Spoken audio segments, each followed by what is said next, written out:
पोलिसांची मोठी कारवाई, कत्तलीच्या थरारातून 20 गोवंशाची मुक्तता. रुपेश देशमुख, ब्रह्मपुरी प्रतिनिधी. गांगलवाडी एकारा मार्गावरून होणारी गोवंशाची अवैध तस्करी ब्रह्मपुरी पोलिसांनी सापळा रचून उधळून लावली.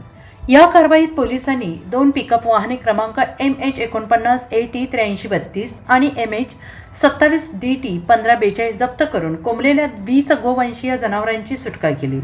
जप्त केलेल्या मुद्देमालाची एकूण किंमत 9,45,000 रुपये आहे.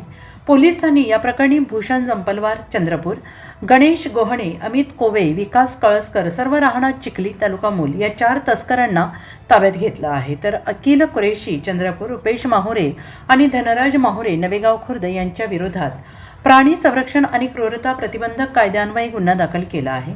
ही धडक कारवाई चंद्रपूरचे पोलीस अधीक्षक आयुष नोपाणी, अप्पर पोलीस अधीक्षक ईश्वर कातकडे आणि उपविभागीय पोलीस अधिकारी दिनकर ठोसरे यांच्या थेट मार्गदर्शनाखाली करण्यात आली आहे.